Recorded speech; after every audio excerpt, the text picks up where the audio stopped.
नमो अरिहन्ताणं नमो सिद्धाणं नमो आयर्याणं नमो वज्जायाणं नमो लोये सव्वसाहुणं एसो पञ्चनमुकारो सव्वपावपणासनो मङ्गलाणं च सव्वेसिं पढिमं हवै मङ्गलम् नमो अरिहन्ताणं नमो सिद्धाणं नमो आयर्याणं नमो वज्जायाणं नमो लोये सव्वसाहुणं एसो पञ्चनमुखारो सव्वपावपणासनो मङ्गलाणं च सव्वेसिं पढिमं हवै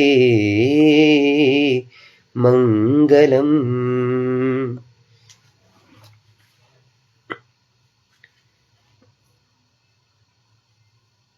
બધા ભાગ્યશાળીઓ જે અત્યારે દેવલોક જિનાલય પાલિતાણાના પેજના માધ્યમથી જોડાયેલા છે તે સહુને અમારા સહુના પ્રણામ, એડમિન ટીમ તરફથી સહુને પ્રણામ. અને આજનો ખાસ દિવસ આપણે મુમુક્ષ રત્ન ચિરંજીવી આર્યનકુમાર ઝુબિનભાઈ ઝવેરી સાથે એક ઇન્ટરેક્શન કરવા આવ્યા છે, એમની સાથે એક સંવાદ કરવા આવ્યા છે અને એમના વિશે જાણવા આવ્યા છે કે એમને ચારિત્ર અંગીકાર કરવાની ભાવના કઈ રીતે થઈ અને આપણે પણ એમનાથી કઈ રીતે પ્રેરણા લઈ શકીએ એ જાણવા માટે આપણે આજે બધા જ આવ્યા છે. તો ટૂંક સમયમાં આર્યનભાઈ જોડાઈ રહ્યા છે આપણી સાથે અને બસ અત્યારે આર્યનભાઈ જોઈન થઈ રહ્યા છે. તો આર્યન હું આપું તે પહેલા એક બહુ મહત્વપૂર્ણ વાત આપ સર્વને હું જણાવવા માંગુ છું કે આર્યનભાઈ આપણી સાથે જોઈન થઈ ગયા છે. આર્યનભાઈ પ્રણામ. આપ સુખ શાંતિમાં છો? દેવકૃપા સાહેબ. તો આપણા ખૂબ જ સદભાગ્ય છે કે આર્યનભાઈ આપણી સાથે અત્યારે જોડાયેલા છે. માત્ર 24 વર્ષની નાની ઉંમરમાં આર્યનભાઈ પ્રભુ શ્રી મહાવીર સ્વામી પરમાત્માના પંથે જવા અગ્રેસર થઈ રહ્યા છે અને 7 ફેબ્રુઆરી 2025ના શુભ દિવસે પરમ પૂજ્ય આચાર્ય દેવ ગચ્છાધિપતિ શ્રીમદ વિજય યુગભૂષણ સુરેશ્વરજી મહારાજાની નિશ્રામાં તેઓ દીક્ષા લેવા જઈ રહ્યા છે. અને આર્યનભાઈ એમ મૂળ વાવણિયા ગામના છે અને હાલ તેઓ મુંબઈમાં રહે છે. અને જોવાની વાત છે કે આટલી નાની ઉંમરે એમનો જે અભ્યાસ, એમનો ગુરુકુલવાસ, 2.5 વર્ષનો તેઓએ ગુરુકુલવાસ કર્યો છે. 119 પાવનકારી કલ્યાણક ભૂમિની યાત્રા કરી છે. મેવાડ, માલવા, ગુજરાત આ બધા જ રાજ્યોની યાત્રા કરી છે અને 108 માંથી 95 પાર્શ્વનાથ પરમાત્માની સ્પર્શના તેઓએ શ્રી કરેલી છે. અને છારીપાલી સંઘોમાં એમની જ્ઞાન આરાધનાની વાત કરું તો 5 પ્રતિક્રમણ, સંસ્કૃતની 2 ચોપડીઓ, અર્થ સહિત 3 ભાષ્ય, 3 પ્રકરણ, 5 કર્મ ગ્રંથ, આધ્યાત્મસાર, જ્ઞાનસાર, 3 શતક, લલિત વિસ્તરા, શાંત સુધારસ, યોગસાર, વિતરાગ સ્તોત્ર, સંબોધ પ્રકરણ, પંચાશક, પંચવસ્તુક, વિશંતિ વિશંક્ય, શ્રાદ્ધવિધિ પ્રકરણ, પ્રસવૃતિ પ્રકરણ, ત્રિષષ્ટિ શલાકા પુરુષ ચરિત્ર, આવા તો કેટલા ગ્રંથોનો તેઓએ આટલી નાની ઉંમરમાં સ્વાધ્યાય કરી લીધો છે. અને તેઓએ ઉત્કૃષ્ટ ચારિત્ર પ્રાણાની આરાધના પણ કરી છે, અનેક પૌષધ વ્રતો લીધા છે અને આશરે 1500 કિલોમીટરનો વિહાર પણ કરી લીધો છે. 28 પાંચમની આરાધના અને ગુરુકુલવાસમાં તેઓએ નિત્ય એકાસણા કર્યા છે. એવા આર્યનભાઈ સાથે આપણે જોડાવાનો અત્યારે ખૂબ પુણ્યોદય કહી શકાય. દેવલોક જિનાલય પાલિતાણાના બધા જ મેમ્બરોનો અત્યારે ખૂબ પુણ્યોદય છે કે આપની સાથે એક રૂબરૂ થવાનો એક નાનકડો મોકો મળી રહ્યો છે આર્યનભાઈ. અને આજે આપ સાથે આ સંવાદ દ્વારા અમે શીખશું, અમે જાણશું કે અમને પણ આવા તમારી જેવા ભાવ કઈ રીતે આવે અને આટલી નાની વયમાં આપને જે ઉત્કૃષ્ટ ભાવની પરાકાષ્ઠા જાગી છે અમારામાં પણ અંશ માત્ર જાગે, તે આશયથી, તે ભાવથી અત્યારે આપણે જોડાયા છે. અને એક એક કરીને હું આર્યનભાઈ સાથે આપણે વાર્તાલાપ કરશું. ઓડિયન્સમાં પણ જો કોઈને કંઈ પણ મનમાં પ્રશ્ન જાગે તો કમેન્ટ સેક્શનમાં જણાવજો. આપણે અગર સમય અનુકૂળતા હશે તો આપણે અવશ્ય તે પ્રશ્નો આર્યનભાઈ સુધી પહોંચાડશું. તો આર્યનભાઈ, અત્યારે મેં આપની જે વાત કરી એ મને બહુ ટૂંકી વાત જ ખબર હતી, મને આટલી ઊંડાણમાં આપનો પરિચય નથી. તો આર્યનભાઈ, આપને મને નાનપણથી આપણે અગર જઈએ તો મારે એ જાણવું હતું કે આપણી નાનપણ કેવું હતું, આપણે બાળપણમાં કેવા હતા, આધ્યાત્મમાં ત્યારથી રસ હતો, સ્કૂલિંગ ક્યાંથી કરી અને ધર્મમાં રુચિ હતી, અભ્યાસ કેવો કર્યો, એ થોડુંક એ વિશે જણાવો અમને. ધર્મમાં રુચિ તો હંમેશાથી હતી જ પહેલાથી, કારણ કે રોજ જ નિત્ય મમ્મી પપ્પા પૂજા કરવા લઈ જતા.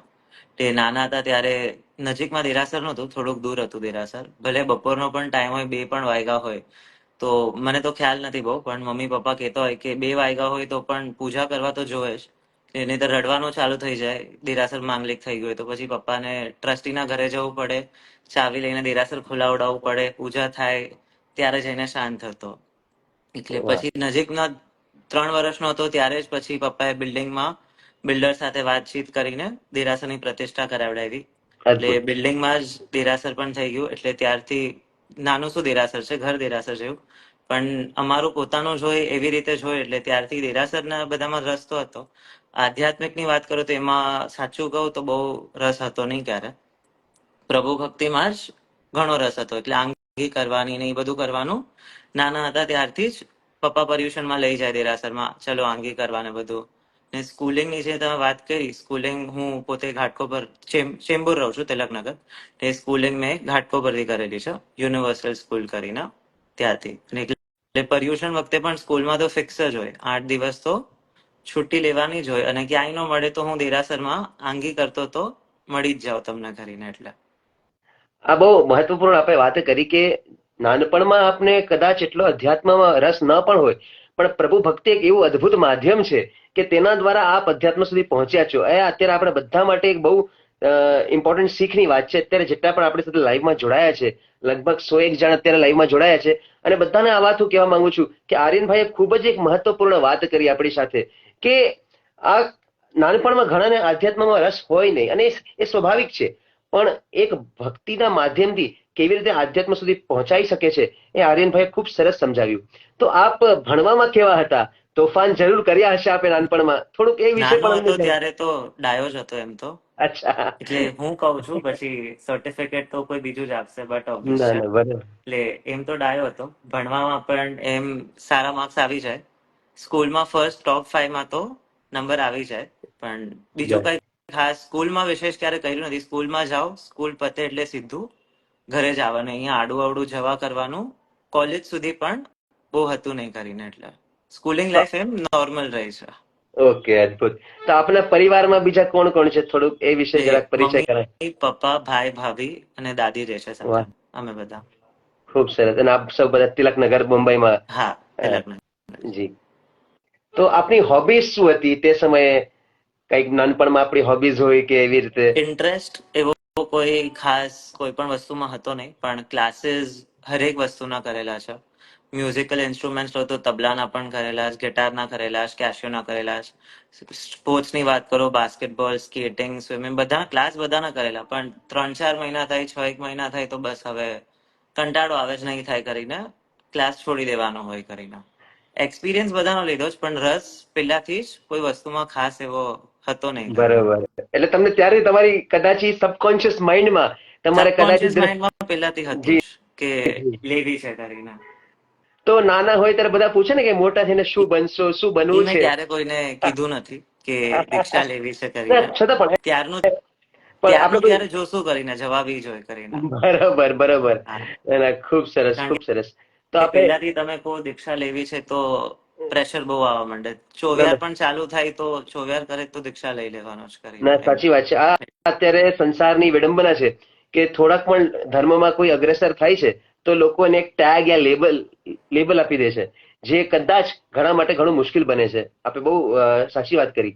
તો આપણે ગ્રેજ્યુએશન ને એ બધું કેવી રીતે કર્યું અને ક્યાંથી કર્યું, શું આપણે અભ્યાસ કર્યો એ બાબતે જરા. ગ્રેજ્યુએશન બોમ્બેથી જ કરેલું છે અને હમ. મેમએસ કોલેજથી બીબીએ કરેલું છે. બરોબર.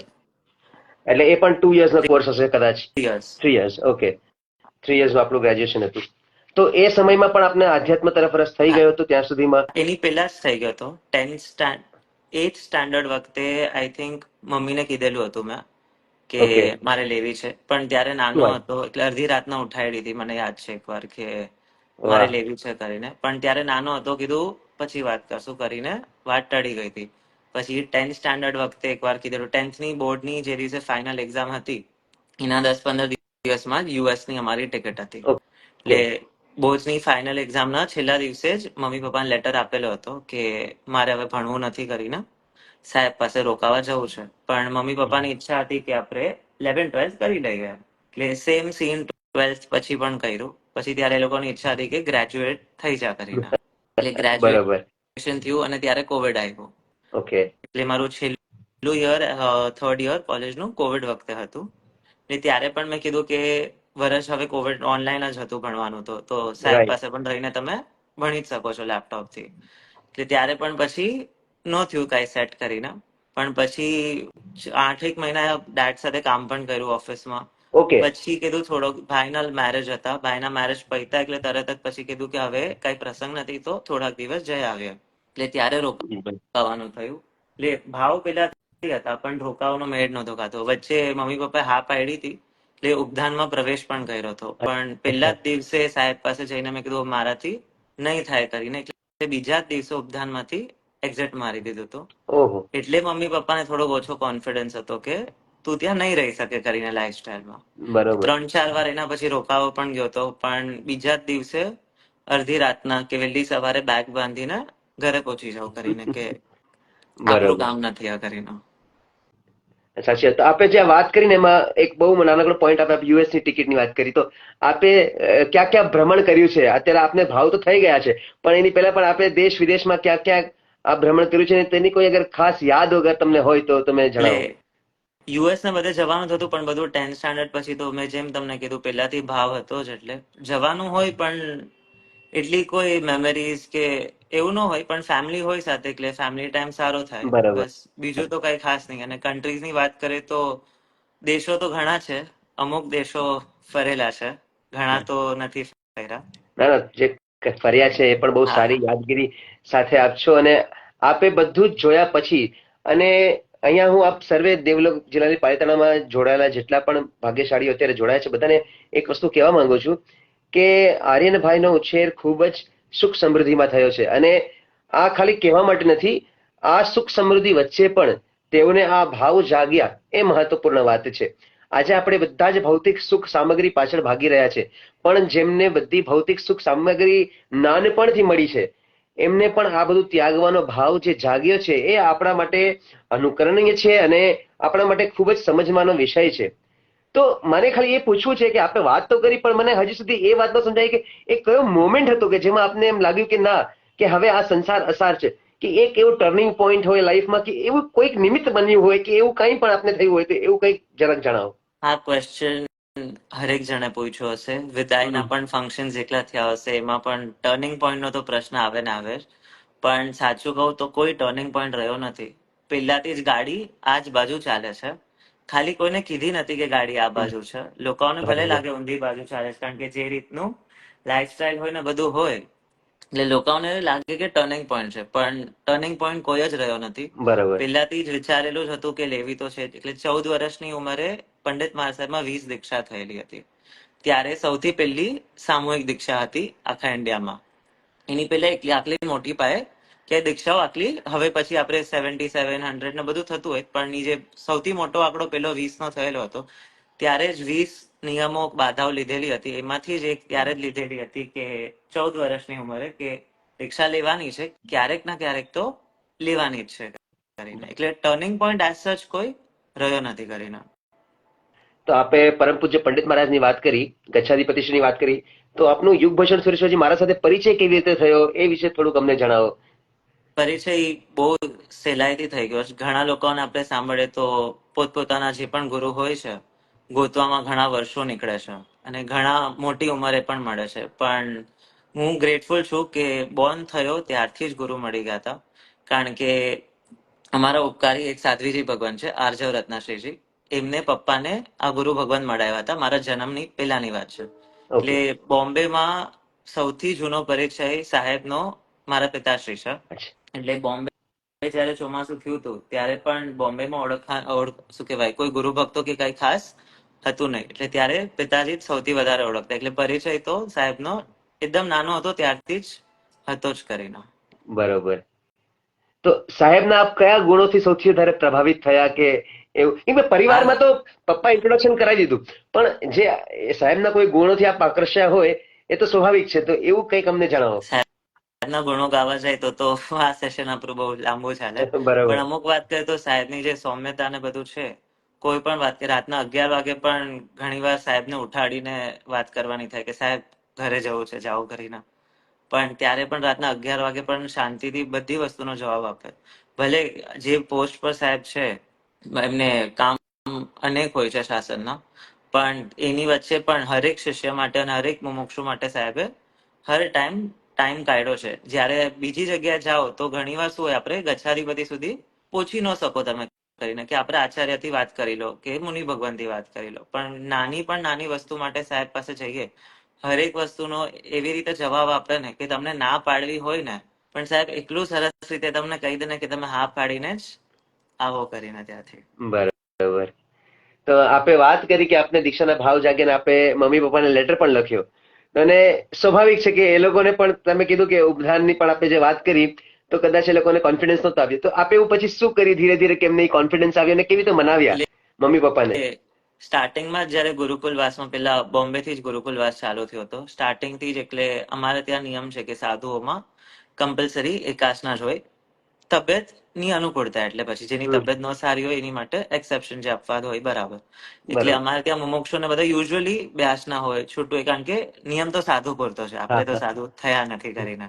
પણ ત્યારથી જ નક્કી કર, કારણ કે તપ પણ મારાથી ક્યારે થતો નહોતો, કારણ કે ઉકાળેલું પાણી ગળેની નીચે નો ઉતરે, ઉલટી જ થઈ જાય સ્વાદ થવાની. એટલે ઉપવાસ હોય કે એકાસનું હોય, ઠામ ચોવ્યાર હોય કે ચોવ્યારો જ હોય, કારણ કે પાણી પીવું ભાવતું નહોતું. બીજું કોઈ કારણ, તપની વૃદ્ધિ તરીકે નહીં, પણ રસ નિવા હતી, બીજું કાંઈ નહીં. એટલે ત્યાં ગયો ત્યારથી નિત્ય એકાસના જ રાખ્યા હતા પહેલા દિવસના ગુરુકુલવાસથી. અને ધીમે ધીમે જેમ સંકલ્પ પણ દ્રઢ થતો થયો, એ રીતે એક એક વસ્તુ છોડી, પણ ત્યાગ પણ કર્યો છે કરીને. અને છેલ્લે શું કહેવાય, મીઠાઈ ફરસાણ ને બધું પણ કર્યું, અને છેલ્લા દિવસોમાં સિંહ ભોજન પણ કર્યું હતું. એટલે ધીમે ધીમે પછી કે પેરેન્ટ્સ પણ કન્વિન્સ થાય, કારણ કે પેરેન્ટ્સને ઈચ્છા તો હતી જ, નહોતું એવું નથી, પણ મોહના કારણે. બટ ઓબ્વિયસ છે, કોઈ પણ મા બાપ હા ના પાડે કરીને. એટલે એમને પણ ધ્યાનમાં જ છે કે માર્ગ તો સાચો આ જ છે કરીને. બરોબર છે. પણ મોના અને એમની પણ પરીક્ષા તો લેવી જ જોઈએ. એમને ઈ પણ મને મોકલાવી દે તો પછી હું પણ સેટ નો થાવ. એટલે સાહેબે પણ ઘણી પરીક્ષાઓ કરેલી છે. અમુક જે કન્ડિશન્સ હોય ઈ પણ પૂરા કરો પછી જ તમને પણ આવવા મળે કે. અને હું સાચું કહું તો બહુ પહેલાથી સુકોમળ રહ્યો છું. કાંઈ પણ હોય તો ન ફાવે, ન ચાલે કરીને. પણ ગુરુકુલવાસમાં બધા સાધુ ભગવંતોએ જેવી રીતે ઘડતર કર્યું છે, એટલે હમણાં જે લેવલ પર છું, એટલે હું પોતાથી ઘણો સેટિસ્ફાઈડ છું કે પેલા જે હતો અને હમણાં જે હતો. એટલે બરાબર. આપણે બહુ સરસ વચ્ચે વાત કરી સિંહ ભોજનની. આપ દેવલોક જનરલી પાલિતાણાના બધા જ સભ્યોને અત્યારે જે જોડાયા છે ને સમજાવો કે સિંહ ભોજન શું હોય. સિંહ ભોજન એટલે જેટલી વસ્તી ખાવી હોય એની છૂટ હોય, પણ હરેક વસ્તુ અલગ રીતે ખાવાની. કે તમારે રોટલી દાળ ભાત શાક ખાવા હોય તો આપણે રોટલી સાથે એક એક બાઈટ શાક ખાઈએ. તમે 3 રોટલી ખાધા હોય તો પેલા તમે 3 રોટલી 3 ખાઈ જાઓ લુખી. પછી એમને એમ દાળ પીવો, પછી એમને એમ ભાત ખાઓ, અને એમને એમ શાક ખાઓ. એટલે જેટલા વ્યંજનો ખાવા હોય એમને એમ ખાવાના, કે જેનાથી રસનો ત્યાગ પણ થાય કરીને. ખૂબ અદભુત વાત છે. અને આટલી નાની ઉંમરે આ સિંહ ભોજનની અદભુત આરાધના આપે કરી છે, અદભુત તપસ્યા કરી છે. અને આ આપણે બધાને શીખવા જેવું છે કે રસ ત્યાગ કેવી રીતે કરવો એનું સરસ મજાનું ઉદાહરણ આર્યનભાઈએ આપ્યું છે. તો આપણે ગુરુકુલવાસની જે વાત કરી, થોડું અમને જણાવો કે ગુરુકુલવાસમાં આપનું રૂટીન શું હોય? રૂટીન તો હું ગયો ત્યારે 6-1 મહિનામાં જ વિહાર આવી ગયો હતો, બોમ્બે થી સુરતનો અમારે. એટલે ઈ પણ નવું હતું. એટલે રૂટીનમાં તો સવારે વહેલા ઉઠીને પ્રતિક્રમણ, સાધુઓને વંદન, સ્વાધ્યાય. આખો દિવસ સ્વાધ્યાય જ હોય, બીજું તો કાંઈ ખાસ હોય નહીં. વચ્ચે અડધો પોણો કલાક પ્રભુ ભક્તિ હોય. એટલે ગુરુકુલવાસમાં તો રૂટીનમાં આના સિવાય કઈ વિશેષ. વચ્ચે સાધુઓ સાથે અમુક ચર્ચાઓ થતી હોય, એ ચર્ચાઓ પણ એમ જોવા જાવ તો એમાં ઘણું પામવા પણ મળે જ છે કરીને. એટલે સ્વાધ્યાય ન ગણાય, પણ ચર્ચાઓના માધ્યમથી પણ ઘણું બીજું જાણવા મળે કરીને. તો આપે વાત જે કરી કે ગુરુ ભગવંત આપની પરીક્ષા લીધી, કસોટી લીધી, તો તેનો કોઈ દ્રષ્ટાંત અગર આપ કહી શકો. દ્રષ્ટાંત એઝ સચ સ્પેસિફિક કોઈ નથી, પણ સાહેબનું ખાલી એટલું જ હતું કે આટલું અગર તું કરી શકે તો તું આવી શકે. કારણ કે સાહેબને પહેલાથી ખબર હતી કે આ સુકોમળ છે કરીને. એટલે અમદાવાદની ગરમી તો પ્રખ્યાત છે જ આપણે કરીને. એટલે સાહેબે એક વસ્તુ એની માટે ખાસ કીધેલી હતી, અગર અમદાવાદની ગરમીમાં તું રહી શકે તો પછી કોઈ ઇસ્યુ નથી, કારણ કે આખો ટાઈમ એસી પંખામાં રહેવા વાળો પછી અમદાવાદની ગરમીમાં તમે કહો બપોરના ટાઈમમાં કોઈ સ્કોપ નથી કે, અને અમારે વિચરણ વખતે પણ અમુક કષ્ટો આવતા હોય એટલે ત્યારે પછી વધારે ગરમી સહન કરવી પડે અમદાવાદમાં. બરોબર. તો આ બધી જે ગરમી હોય કે કોઈ પણ અનુકૂળતા પ્રતિકૂળતાની વચ્ચે ક્યારે એવું કઈક નબળી પડ કે એવું નથી કે ના ના આ લાઈફમાં નથી જવું કે તો ક્યારેક ક્યારેક કાંઈક ને કાંઈક અનુભવ થાય, થોડાક દિવસ થાય એટલે ફટકે પણ કે ચલો હવે વયા જઈએ નથી ફાવતું કરીને, પણ સાધુ ભગવંતોને બધા પણ હોય સાચવવા માટે, મોટિવેશન કરવા માટે, એટલે પછી કે તમે કોઈ પણ ક્ષેત્રમાં જાઓ, ઓફિસમાં પણ તમે કામ કરો છો કોર્પોરેટ વર્લ્ડમાં, ત્યારે પણ તમને મન થતું જ હશે કે બોસ સાથે ઝઘડા થયા, ચલો આપણે રેઝિગ્નેશન આપી દઈએ, પણ કોઈક એક સપોર્ટ પોઈન્ટ કે કોઈક તમારો ફ્રેન્ડ હોય, કોઈક કલીગ હોય, કોઈક મોટિવેશન આપે કે એના વજહથી પછી તમે ચલો ઠીક છે જવા દો કરીને. એટલે ઈ પોઈન્ટ તો હરેક જણના કોઈ પણ લાઈફમાં કોઈ પણ ક્ષેત્રમાં ઈ તો આવવાનું જ છે કરીને. દીક્ષા લીધા પછી ન આવે ઈ બસ મોટી વાત છે, કારણ કે આજકાલ જોવો તો 1-2 મિનિટ માટે પણ તમારું માઇન્ડ ડાયવર્ટ થઈ જાય ખરા, પણ ઈ માઇન્ડ ડાયવર્ટ થયું હોય ઈ માઇન્ડને પાછું શું કહેવાય પાછ પર લાવવું ઈ ખાલી ત્યાં તમે રહો ગુરુકુલવાસમાં તો જ થઈ શકે, કારણ કે આજુબાજુ તમારે આખું શું કે એટમોસ્ફિયર જ એવું હોય કરીને કે તમને ઘરે જવાનું પછી મન જ ન થાય. બરોબર, અદભુત અદભુત. આથી ઘણા જણને પ્રેરણા મળશે કે ઘણા લોકો ગુરુકુલવાસમાં જવાથી અટકાતા હોય, ઘણાના મા બાપ પણ અટકાવતા હોય, પણ આપે જે અહીંયા સરળ રીતે જે સમજાવ્યું છે એ કદાચ ઘણા લોકોના મનમાં પણ હોશ જાગશે કે ના આપણે પણ ગુરુકુલવાસમાં જવું છે અને ગુરુ ભગવંત નિશ્રામાં રહેવું છે. તો મારે એક સવાલ પૂછવો છે આપને, તમે ગુરુનો ખાલી હાથ આંગળી પકડી લેશો ને ઈ તમને આખા ને આખા પકડીને તમને તારી લેશે, ઈ ગુરુની ગેરંટી છે. શું વાત છે, અદભુત. તમારે પછી કઈ કરવાનું નથી, તમારે ખાલી એમની આંગળી પકડવાની. વાહ રે વાહ, એકદમ એકદમ સાચી વાત છે. તો એક વિચાર મનમાં આવ્યો કે આપ એટલે મિચ્છામી દુકાન થોડું પર્સનલી લેવલ પર કહું છું કે આપ તો દેખાવમાં રૂપના અંબાર જેવા છો, એકદમ રાજકુમાર જેવા છો, તો ક્યારેક એવું ના થયું કે આપના ફ્રેન્ડ સર્કલમાં કે કોઈએ તમને કીધું કે ના ના આ રસ્તે તું નહીં જા કે એ રીતે કંઈ પણ? રૂપના અંબારની વાત કરે તો શરીરની અંદર તો કઈ છે નહીં, આજે છે કાલે નથી, તો આ બધા જ ને ધ્યાન છે જ કરીને. એટલે રૂપનો અંબાર તો આપણે તો કોઈ છે જ નહીં, ઇન્દ્ર અને દેવોની સામે તો આપણે કચરો જ છે કરીને. ને ફ્રેન્ડ સર્કલની જયારે વાત કરો ત્યારે ફ્રેન્ડ સર્કલ એમ હંમેશાથી બધું જૈન જ રહ્યું છે, પણ જૈનમાં પણ એટલે આ ક્ષેત્રમાં નહીં, એટલે આપણે નામના જૈન હોય કરીને એમ, કામ બધા કર્મથી જૈન ન હોય, નામથી આપણે જૈન હોય.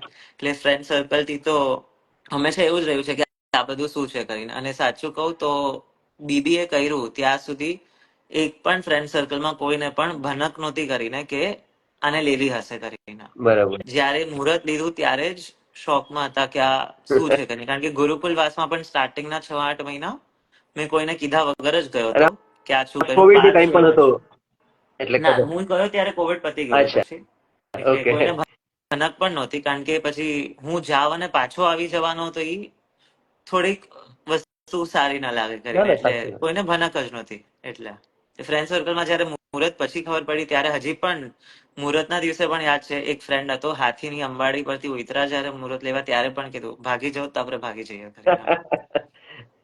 ના ના બરોબર છે, પણ એક વસ્તુની ખાતરી છે કે આપને પ્રભુના વેશમાં જોયા પછી એમાંથી મને એવું ખાતરી છે કે ઘણાના મન પરિવર્તન થશે, અને જે નામના જૈન હશે ને એ કમસે કમ પોતાના કર્મોથી જૈન અવશ્ય બનશે, એવી મને એવી ખાતરી લાગે છે. એવી મારી પણ ભાવના છે ખરા કે અગર થતા હોય કોઈ જીવ પણ થોડોક પણ ત્યાગ કરતો હોય કે પામતું હોય આ નિમિત્તે, તો સૌથી સારી વસ્તુ ઈ જ હશે ખરી. ના ના સાચી વાત છે એકદમ. આજકાલ બહુ એક ટ્રેન્ડ ચાલ્યો છે દીક્ષા વિરુદ્ધ બોલવાનો. ઘણા લોકો એમ બોલે કે ધર્મ કરવાની કોઈ ઉંમર હોય, મોટા ઉંમરે ધર્મ કરવો જોઈએ, યુવાનોએ જવાબદારી હોય, પરિવારની જવાબદારી, પોતાની જવાબદારી હોય, એ પોતાની જવાબદારીથી દૂર ભાગવાનું છે કોઈ દીક્ષા, એવું એવા લોકોને આપણે શું જવાબ દેવો જોઈએ કે એવી શું શીખ આપવી જોઈએ કે એ લોકોના મનમાં આ વસ્તુ ઉતરે? તમે જયારે કહો છો તમે ભાગી જાઓ છો કે આ ધર્મ કરવાની ઉંમર નથી, તો બધાને હું જ પૂછું ધર્મ કરવાની ઉંમર કઈ છે? એટલે કોઈ ડેફિનેશન છે કે શું છે? એટલે તમે કહો યુવાન અવસ્થામાં ધર્મ ન કરો, તમે વૃદ્ધ હો ત્યારે ધર્મ કરો. તમે વૃદ્ધ હો ત્યારે તમારું ઓલરેડી શરીરના શરીર કોઈ ઠેકાણા હોતા નથી, શાંત. મગજથી કોઈ ગાથા યાદ રહેવાની નથી, સ્વાધ્યાય કરી શકવાના નથી. તો ઈ સમયમાં તમે કહો છો ધર્મ કરો, ઈ ઉંમરમાં પણ ધર્મ કેવી રીતે થવાનો છે? સાચી અને વાત જે છે. સૌથી ઉત્કૃષ્ટ વસ્તુ છે એની માટે તમે સૌથી ક્રીમ પીરિયડ આપશો કે વધ્યો ઘટ્યો પીરિયડ આપશો? એટલે એક ઈ મારો પણ પ્રશ્ન બધાને રહે કે સૌથી ઉત્કૃષ્ટ વસ્તુ માટે તમે તમારો ક્રીમ પીરિયડ આપો. અને એવું નથી કે દીક્ષા લેનારા આજકાલ લોકો કે છે બહુ બધા લોકો દીક્ષા લઈ લે, પણ તમે ગણશો તો આંગળીની વેઢાએ જ લોકો દીક્ષા લેશે. એમ તો એવું નથી કે બધા જ યંગસ્ટર્સ દીક્ષા લઈ લેશે કરીને. સાચે ઘણા બોલતા હોય છે કે શું કહેવાય, બધા યુવાનો અગર દીક્ષા લઈ લેશે તો આપણી જનસંખ્યાનું શું થશે, એમાં આપણી જનસંખ્યા બહુ ઓછી છે. તો આવા બધા ઘણા મનમાં ઘણા બધા પ્રશ્નો રહેતા હોય છે. આવું તો ન ભૂત ન ભવિષ્યથી છે કે ક્યારે પણ બધા યંગસ્ટર્સ તો આપણે નીકળવાના જ નથી. આપણે આવી ભાવના ચોક્કસથી ભાવી શકીએ કે બધા યંગસ્ટર્સ નીકળે, પણ એ તો ક્યારે થવાનું નથી. આજનો પણ તમે જૈન લોકોનો પણ રેશિયો કાઢવા જાઓ તો પણ કેટલા જૈનો છે કે જેના પરિવારમાંથી દીક્ષા થયેલી હશે. અમુક પરિવારો હશે કે જેના આખા પરિવારો નીકળેલા છે ચોક્કસથી, પણ ઓવરઓલ તમે ગણવા જાઓ તો એવું તો નીકળવા. કારણ કે મારી જ વાત કરો તો મારે 7 પેઢીમાં કોઈ દીક્ષા થઈ નથી. ઓહો. એક જણ વયું જશે તો કઈ થઈ નથી જવાનું કરીને. ના, પણ એક જણ વહી જશે ને તો કદાચ ઈ માર્ગ ખુલી જશે અને હા, ઘણાને પ્રેરણા મળશે ત્યાંથી. તો એ તો પોઝિટિવલી જ આપણે કારણ કે લઈએ. અને અમારા સમુદાયમાં એમાં છે, એક દીક્ષા થાય એની પાછળ એક કરીને આખો પરિવાર નીકળે જ કરીને. સાચી એ વાત છે. દીક્ષા લે છે. તમે જયારે કહો છો કે માતા પિતાનું ઋણ ક્યારે ઉતરે કરીને, આપણામાં વાત પણ આવે જ છે. તમે જયારે તમારા માતા પિતાને સાચો ધર્મ પમાડો ત્યારે તમારું પણ માતા પિતા ઉપરથી ઋણ ઉતરી જાય છે કરીને. સાચી વાત છે. ખૂબ અદ્ભુત વાત કરી આપે.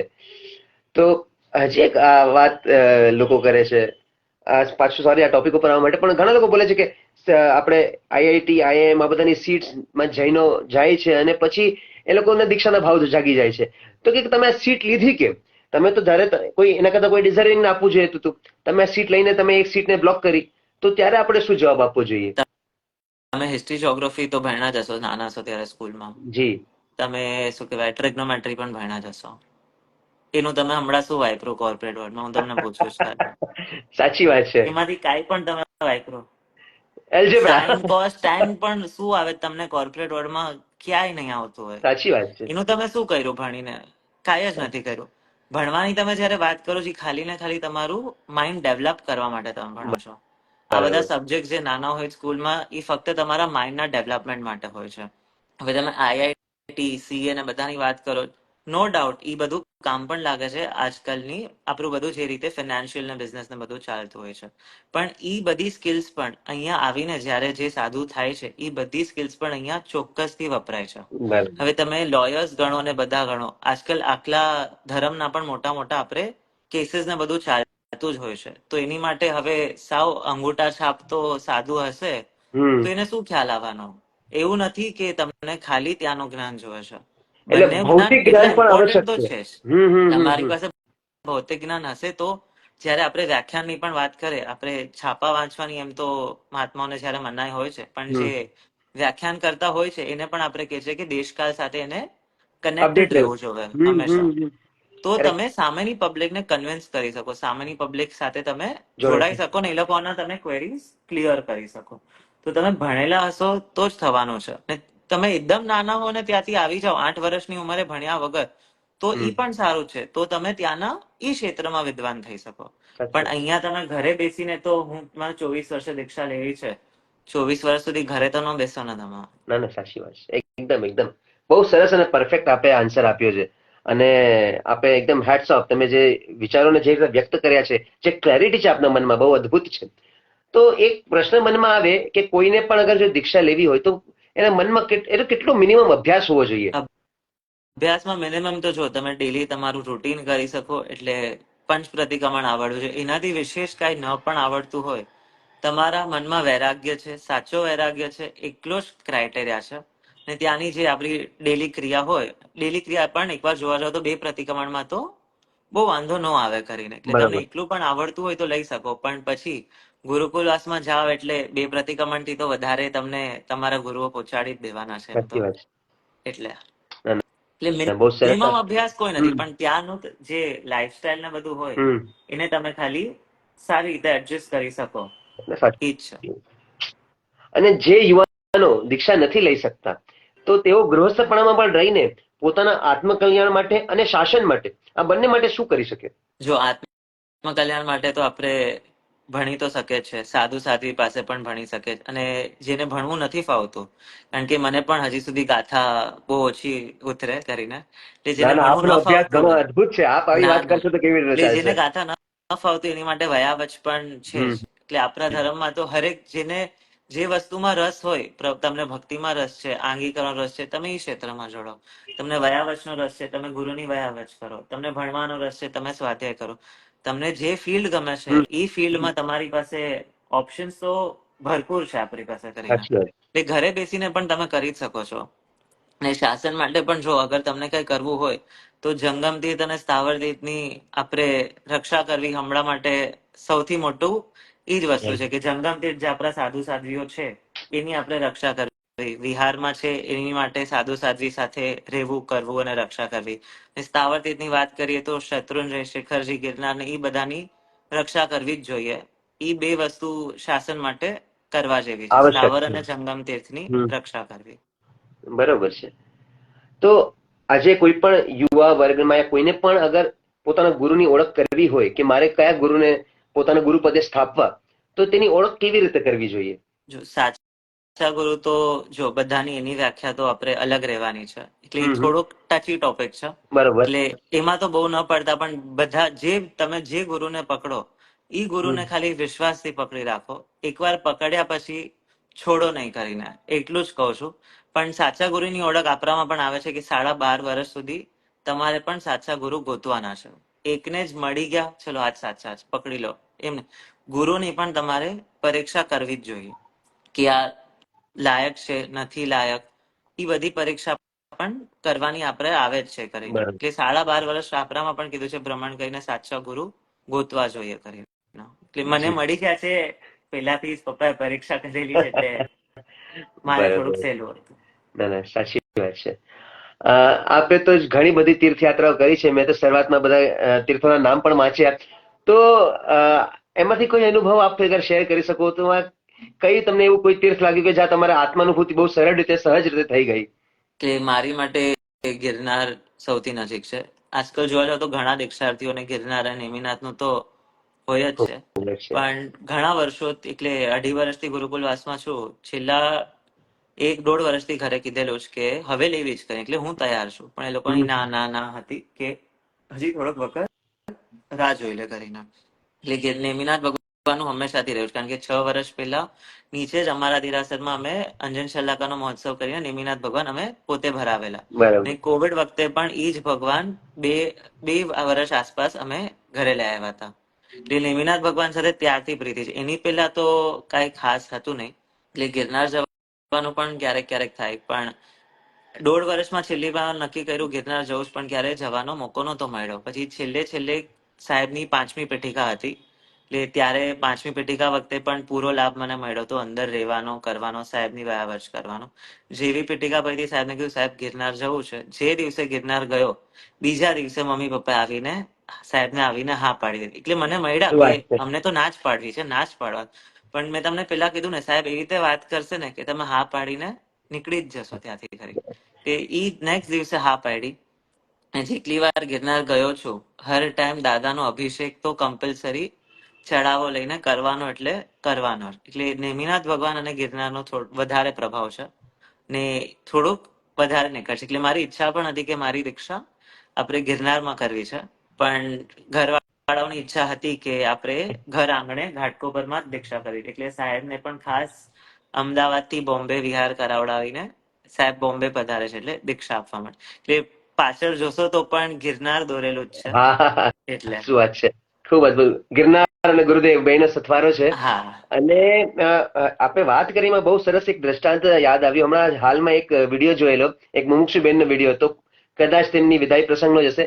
અને એમાં પણ તેમને કીધું કે એમની દીક્ષા એકદમ અટકતી હતી ઘણા વખતથી, પણ એમને નેમિનાથ ભગવાન પાસે જઈને ખૂબ રડીને નેમિનાથ ભગવાન પાસે વાત માંગણી કરી. અને એ સાચે જ દાદાનો પ્રભાવ કહો કે જે કહો કે આજે તેઓ દીક્ષા લઈ રહ્યા છે. એટલે આજના દિવસે જેટલા લોકો દીક્ષા લઈ રહ્યા છે બધાને જ ગિરનાર અને નેમિનાથ ભગવાનનું ખૂબ જ એક આત્મીયતા બેસી ગઈ છે, જે હું એમ કહું કે આપણા માટે બધા માટે બહુ સારું કહેવાય અને આ પ્રેરણાદાયી છે બધા માટે. એને એક કહું તો એક સહેજ માર્ગ છે કે આપણી અગર ક્યાંય પણ આમાં અંતરાય કર્મ અટકતા હોય ને આપણે નેમિના દાદા પાસે જઈએ અને નેમિના દાદાને કહીએ તો અને આવું સરસ કામ થઈ જતું હોય તો શું વાત છે. અદભુત સરસ વાત તમે તીર્થયાત્રાની પણ જણાવીને ઘણો આનંદ આવ્યો. તો એક સવાલ એક છે કે આજના યુવાનો એક બહુ વિચાર કરે છે કે દીક્ષા પછી શું આ તમારી મનની પ્રસન્નતા કાયમ રહે છે એવું કોઈ, કેમ કે સંસારમાં તો પ્રસન્નતા નથી, 100% સાચી વાત છે કે ક્ષણિક પ્રસન્નતા છે, ક્ષણિક પ્રસન્નતા નથી, પણ શું દીક્ષા પછી એ પ્રસન્નતા કાયમ રહે છે? પ્રસન્નતા કાયમ રહે છે, ટકાવી રાખવું એ તમારી જવાબદારી. તમે જેટલા સ્વાધ્યાયમાં લીન હશો એટલી તમારી પ્રસન્નતા ટકી રહેશે. એની ગેરંટી બધા જ ગુરુ ભગવંતો આપશે. અગર તમે ત્યાંથી ચૂક્યા, આડા માર્ગે ગયા, તો તમારી પણ કોઈ પ્રસન્નતા નથી જ રહેવાની કરી. એટલે સ્વાધ્યાયને અગર તમે પકડી રાખો તો પ્રસન્નતા ચોક્કસથી હંમેશા રહેવાની છે. કારણ કે જે પુરુષો, મહાપુરુષોએ ગ્રંથો લખેલા છે, તમે ગ્રંથોની વાત કરો તો એટલા બધા ગ્રંથો રચેલા, તમે એમાં જ મસ્ત રહો. એમાંથી જ એટલા પદાર્થો તમને એક લાઈનમાં, એક શ્લોકમાં પણ એટલા પદાર્થો મળી જવાના છે તમને કે તમે એની બહાર જ નથી આવી શકવાના. તમને સમય જ નથી મળવાનો કે તમે પ્રસન્ન ન રહો કરીને. એટલે એની અંદર જ તમે મગ્ન રહો, એ જ શ્રેષ્ઠ પ્રસન્નતા છે. બહુ બહુ સટીક અને સુંદર જવાબ આપ્યો કે સ્વાધ્યાય ઇઝ અ કી. એટલે અગર જો આપ સ્વાધ્યાય કરો છો તો આપણું મન પ્રસન્ન ચિત્ત રહેવાનું જ છે. એટલે સ્વાધ્યાય અને સાથે સાથે ગુરુની વયાવજ, એ બે વસ્તુમાં તમે લીન રહો એટલે બસ બીજું ત્યાં કાંઈ જોતું નથી આપણે. એકદમ માસ્ટર કી આપે બધાને અમને સમજાવી છે કે કમસે કમ સંસારમાં રહીને પણ અગર આપણે સ્વાધ્યાય કન્ટિન્યુ પણ રાખી શકતા હોય તો પણ મન ઘણું પ્રસન્ન રહે છે. અને આપણા સ્તવનમાં પણ પંક્તિ આવે છે ને કે ચિત્ત પ્રસન્ન રે પૂજન ફળ કહ્યું પૂજા અખંડિત હે. એટલે ખૂબ અદભુત વાત આપે કહી. તો આપણો સમય વધારે ના લેતા એક છેલ્લો પ્રશ્ન આપને પૂછવા માંગુ છું કે, અને પછી આપણે એકવાર જોઈ લઈશું કોઈ અગર આપણા કમેન્ટ સેક્શનમાં અગર કોઈનો પ્રશ્ન હશે તો આપણે એ પણ લઈશું. તો આજના યુવાનો માટે આપનો શું મેસેજ છે? એટલે મને એમ હતું ઘણા વખતથી કે હું જઈશ, પાછો આવી જઈશ, જઈશ, પાછો આવી જઈશ, શું કરીશ કરીને. એટલે છેલ્લી વાર તો જયારે પાછો આવ્યો ત્યારે એમ જ કીધું હવે ટ્રાય જ નથી કરવી, આપણે રેવા દો, આપણાથી નથી થતો. પણ એક છેલ્લો શોટ જયારે આપ્યો, એ છેલ્લો શોટ સક્સેસફુલ રહ્યો. એટલે બધાને એમ જ કહીશ કે એક ટ્રાય તો આપવી, ગુરુકુલવાસ તો કરો. ચલો તમને ગુરુકુલવાસ નથી ફાવતું, અઢારિયા ઉપદાન તો આજકાલ હરેક ક્ષેત્રમાં થતા જ હોય છે. બેર મિનિમમ તમે એક અઢારિયું પણ તમે કરો. મેં નથી કર્યું, હું માનું છું, પણ તમે બેર મિનિમમ એક અઢારિયું પણ કરો, વીરતીનો ખાલી એક ટીપું પણ ચાખી લેશો તો તમે પાછા નહીં હટો. અને કાંઈ નહીં તો અઢારિયું પણ ન થતું હોય તો ખાલી 1 મહિના ગુરુ પાસે રહો. કારણ કે એમને રહેવામાં તો કાંઈ તમારે કમ્પલસરી પૌષધ આવવાના નથી. થોડો વખત પણ જો અગર તમે ગુરુ સાથે રહો, એ લોકોની લાઈફસ્ટાઈલ જોવો કરો, તો ઘણા લોકો પામી જશે. પણ આજકાલ થાય જ શું, ના આપણે જવું જ નથી કરીને રહેવા, નથી ફાવતું, જવું જ નથી. ખાલી 5 દિવસ પણ એમને એમ રોકાજો. ભલે તમે તમારી સુખ સુવિધામાં રહો, ઉપાશ્રયમાં જઈને તમે તમારી પોતાની સુખ સુવિધા જે કરવાની તમે તમારી રીતે કરી લો કરીને, એની ના નથી. પણ એમાં પણ તમે 5-6 દિવસ તો રહેવા આવો કરીને, એ જે અનુભવ છે એ જોવા જેવો છે અને માણવા જેવો છે. એના વજહથી પણ ઘણો ટર્ન આવી શકે છે. અને એ પણ તમે ન કરી શકતા હો, ઘરે રહીને તમને ન જ ફાવતું હોય, તો ઘરે રહીને પણ તમે, જેમ પેલા વાત થઈ, સ્વાધ્યાય છે, પ્રભુ ભક્તિ છે, કોઈ પણ એક ક્ષેત્ર જેમાં તમને ગમતું હોય, તમારી મનપસંદી વસ્તુ હોય, કોઈ ફોર્સ નથી. જો તમને ભણવું નથી ગમતું તમે ન ભણો, પણ પ્રભુ ભક્તિ ગમે છે તો કમસે કમ એ તો કરો. આપ કોઈ પણ એક વસ્તુથી બસ પ્રભુ સાથે લિંક રહો, બીજું કઈ નહીં. લિંક ઈ તોડો નહીં. આજકાલ યંગસ્ટર્સમાં બહુ થઈ ગયું છે કે બસ છોકરા કરશે તો જેમ તમે કીધું, આ ધર્મ વાળો છે, ધર્મી છે, દૂર રહો કરીને. એટલે ઈ બધું છે, ઈ બધું લોકાઓ તો કે કરીને, તમે જ્યારે લોકો કહેશે કે તમે ગાંડા છો, ત્યારે તમે સમજજો કે તમે સાચો ધર્મ કરો છો. શું કારણ વાત છે, શું વાત છે. કે તમે આ બધું કરશો તો બહારના લોકો તો તમને ગાંડા જ કહેવાના છે. પણ ત્યારે જ સાચો ધર્મ તમે કર્યો એ ફળશે કરીને. બિલકુલ બિલકુલ. એકવાર ખાલી આપણે બહુ સરસ અને સુંદર આપે જવાબ આપ્યો. અને ખાસ કરીને પ્રભુ ભક્તિમાં ગાંડપણ લેવું એ એક બેજ ઓફ ઓનર છે. હું એમ કહીશ કે આ ગાંડપણ ક્યારે આવશે એ આપણે પ્રભુને પ્રાર્થના કરીએ. અને બધા કમેન્ટ્સ વાંચું છું, બધાના અનુમોદન અને ઘણા બધા કમેન્ટ્સ છે અને બધા ઇન્સ્પાયર્ડ થયા છે. આકાશભાઈએ બહુ સરસ વાત લખી છે, છોડી સુખ સંપત્તિનો સંગ બાંધી વીરતી સંગ દોરી, જે સંસારના રાગો એ લીધા હતા ઘેરી, એ રંગબેરંગી રાગોની છોડશે એ શેરી. અને હવે તો રાહે રજોહરણની આશા ભરી, નમન એવા મુમુક્ષુ આર્યનભાઈ ઝવેરી. ખૂબ સરસ મજાની પંક્તિ આકાશભાઈ લખી છે, તેમની ઘણી ઘણી અનુમોદના કરીએ. અને ઘણા આપ એકવાર ખાલી બધાને જ આપની દીક્ષા ક્યારે છે અને શું છે એ કેવી રીતે બધા અગર કોઈને અટેન્ડ પણ કરવી હોય તો કઈ રીતે કરી શકે, તો આપ થોડું એ હિસાબથી જણાવો. એટલે ખાલી મારી નહીં, પણ મારી સાથે હજી બીજા 3, એટલે ટોટલ 4 દીક્ષાઓ છે એક સાથે, અને ચારે ચાર યુવાનો જ છે. એટલે સૌથી મોટો હું, તમને લોકોને હું નાનો લાગતો હોઈશ, પણ સૌથી મોટો હું છું. બીજા 3 જે બહેનો છે એ 18 વર્ષના છે અને એક બેન 16 વર્ષના છે. એટલે ખાલી ફક્ત ચાર યુવાનોની દીક્ષા છે, એ પણ ઘાટકોપર મધ્ય પોલીસ ગ્રાઉન્ડમાં છે. 4, 5, 6, 7 ફેબ્રુઆરીનો સાહેબની, પંડિત મહાસાહેબની નિશ્રામાં પ્રસંગ છે. એટલે હરેક પ્રસંગમાં બધાને જ સકર્ષી સંઘ અને દેવલોક જિનાલયની પણ ટીમને, એડમિન ટીમને અને સર્વે ટીમને પણ ખાસ મારા અને મારા પરિવાર વતી અને તથા સમસ્ત દીક્ષાર્થી પરિવાર તરફથી પણ આમંત્રણ છે કે 4, 5, 6, 7 ચારેય દિવસના મહોત્સવમાં સપરિવાર 3 ટાઈમ પધારવું. વિશેષ જે પ્રસંગોની ડિટેલ્સ છે એ દેવલોક જિનાલયના પેજ પર નાખેલી છે, હરેક પ્રસંગનો કાર્યક્રમ એ આપ જોઈ શકો છો. પણ 7 તારીખે દીક્ષા વહેલી સવારે વહેલા મુહૂર્તે 5 વાગ્યાના મુહૂર્તે છે, તો એમાં તો ખાસ સગળ સંઘને પધારવા ભાવભર્યું આમંત્રણ છે. દેવલોક જિનાલય પાલિતાણાથી જોડાયેલા જેટલા પણ ભાવિકો છે અને આ વિડીયો જે અત્યારે જોઈ રહ્યા છે ને કદાચ પાછળથી પણ જે જોનારા હશે, એ બધાને જ વિનંતી છે કે આર્યનભાઈની દીક્ષામાં અવશ્ય જોડાજો. અને કદાચ એમના ભાવને જોઈને આપણે અંદરમાં પણ એવા ભાવ જાગે, એવા પ્રભુને પ્રાર્થના કરીશું. અને આર્યનભાઈ, આપની ખૂબ ખૂબ અનુમોદના કે આપ આપના અમૂલ્ય સમયમાંથી આપ સમય કાઢીને અમને માર્ગદર્શન દેવા થોડુંક પધાર્યા છો. અને અમારાથી પણ કઈ અવિનય થયો હોય, અમારાથી કોઈ બોલવા કરવામાં જિનાગના વિરુદ્ધ કઈ બોલાયું હોય તો ખાસ મિચ્છામી દુક્કડમ. મિચ્છામી દુક્કડમ. અને આર્યનભાઈ પ્રણામ. એક વસ્તુ ખાલી ઘણા લોકોએ કોમેન્ટ્સમાં લખી છે કે ઓનલાઈન માટે જોવા માટે, દીક્ષા વખતે ઓનલાઈન કોઈ લાઈવ સ્ટ્રીમિંગ નહીં હોય, અલાઉડ નથી અમારામાં. એટલે જે પણ હોય ઓનલાઈન સ્ટ્રીમિંગ નહીં હોય, એટલે સકળ સંઘને સાક્ષાત ખાસ પધારવા ભાવભર્યું આમંત્રણ છે. ના ના, સાચી વાત છે. ઓનલાઈન દીક્ષા નહીં પણ લાઈવ દીક્ષા જોવાની છે. અને બધાએ લાઈવ દીક્ષા જોવા તિલકનગર પધારવાનું છે. એટલે અર્પિતભાઈ, આપને પણ આમંત્રણ છે, પધારો. ચોક્કસ. આર્યનભાઈ, ખૂબ ખૂબ અનુમોદના અને પ્રણામ. અમારાથી કોઈ પણ અવિનય થયો હોય તો ક્ષમા કરજો. મિચ્છામી દુક્કડમ.